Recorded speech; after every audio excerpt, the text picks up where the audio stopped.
I spent 7 years working for a man I idolized. He was my mentor, my hero, the person who taught me everything about the film industry. I trusted him with my dreams, my ideas, my entire career. Then one morning, I woke up to see him on Good Morning America accepting an Oscar for a film he created, a film based entirely on the screenplay I'd written and showed him in confidence 2 years earlier.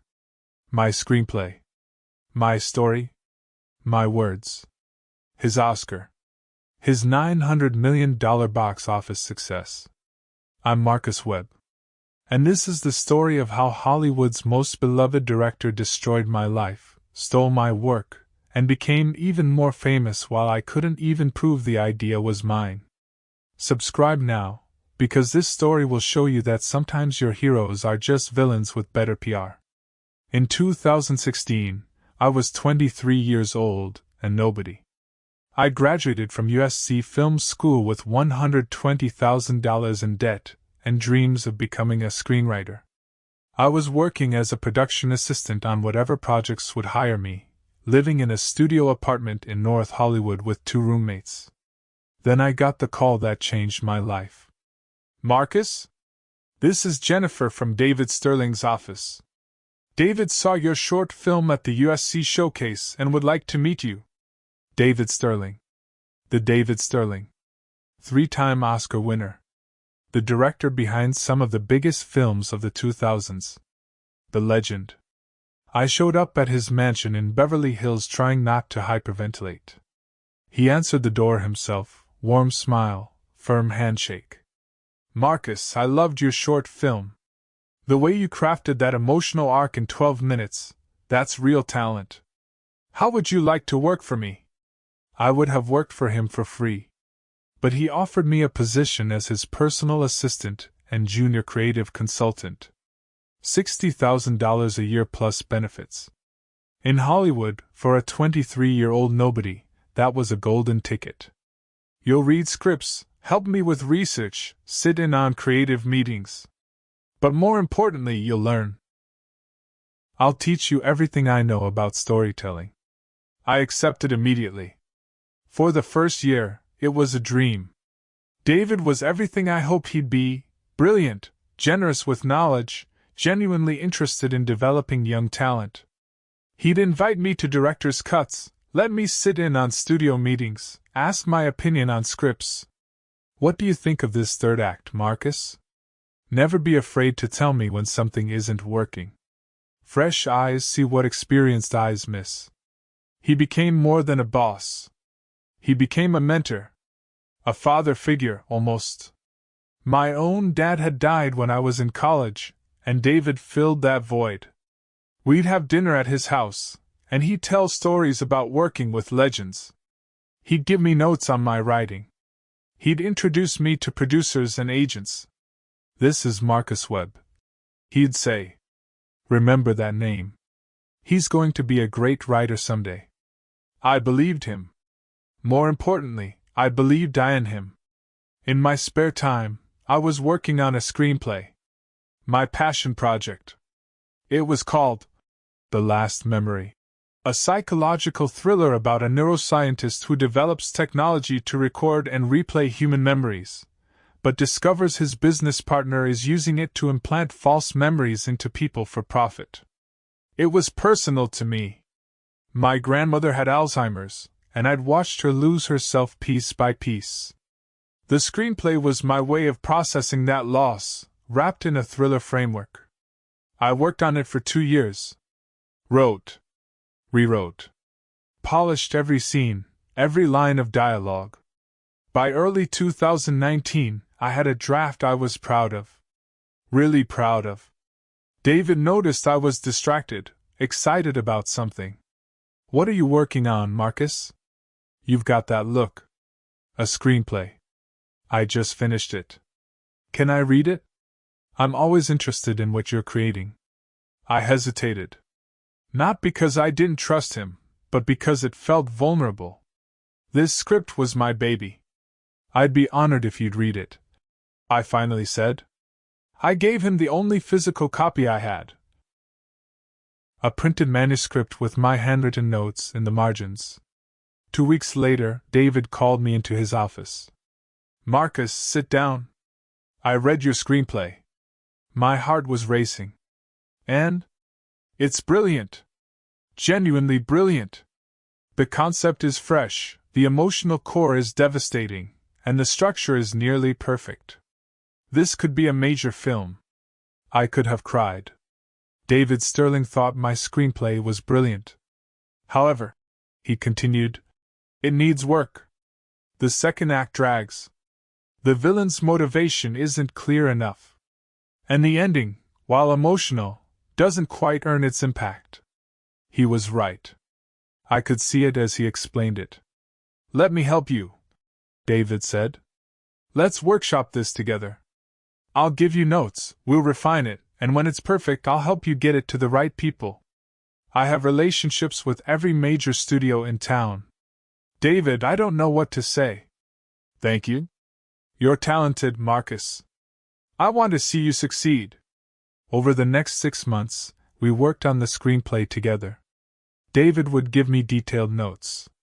We'd discuss character motivations, plot mechanics, thematic resonance. I'd revise, he'd review, and slowly, the script got better. But looking back now, I can see what was really happening. He was learning my creative process, understanding how I thought, absorbing my voice. And he was making sure I didn't show the screenplay to anyone else. "Not yet, Marcus. It's not ready. You only get one shot with studios. If you send it out too early and they pass, you can't unring that bell." I listened to him. Of course I did. He was David Sterling. By late 2019, the screenplay was in incredible shape. David said it was ready. "Let me show it to some people." Quietly. "I'll get you meetings." "Should I register it with the WGA first?" I asked. "Already done," he said. "I registered it under both our names as co-writers since we developed it together. That protects you legally and gives it more weight with my name attached." Trust me, this is how Hollywood works. I signed the paperwork he put in front of me without reading it carefully. Biggest mistake of my life. 6 months went by. No meetings. No interest. David kept saying, "These things take time. Hollywood moves slowly." Then in May 2020, David called me into his office. His energy was different. Cold. "Marcus, I need to talk to you about something difficult. This assistant position isn't working out. You're a talented writer, but you're not cut out for this type of work. I'm going to have to let you go." I was stunned. "What? Why? Did I do something wrong?" "It's just not a good fit anymore.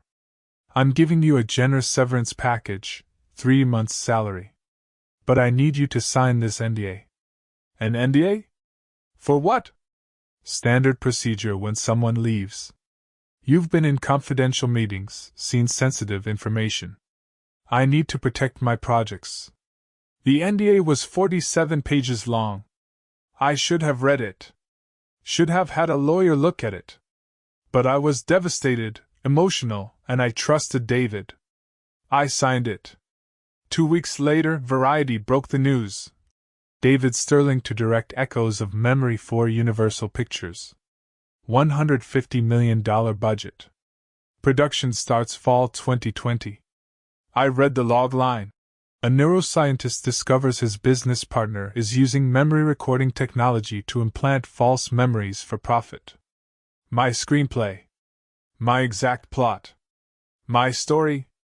I called David immediately. It went to voicemail. I called his office. His assistant said he was unavailable. I emailed him. No response. I showed up at his house. Security turned me away. I contacted the Writers Guild. They checked the registration. Echoes of Memory was registered to David Sterling as sole writer. My screenplay, The Last Memory, was registered to David Sterling and Marcus Webb as co-writers. But here's the catch. The NDA I'd signed contained a clause stating I relinquished all claims to any materials developed during my employment, including collaborative works. In Hollywood legal terms, I'd given David ownership of my screenplay. I hired a lawyer, the best entertainment lawyer I could afford with my severance money. After reviewing everything, she looked at me with pity. Marcus, this NDA is airtight. By signing it, you essentially gave David Sterling full rights to any collaborative work. And since your screenplay was registered under both names as co-writers, it's considered collaborative work. But I wrote it alone. He just gave me notes. In Hollywood, giving notes can constitute creative contribution. And you signed away your rights to challenge it.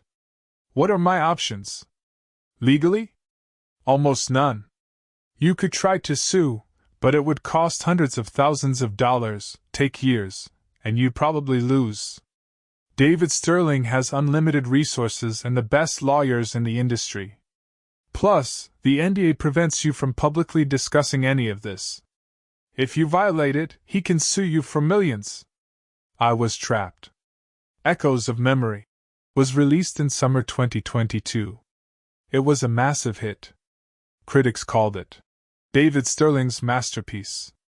His most emotionally complex film yet. A brilliant exploration of memory, identity, and truth.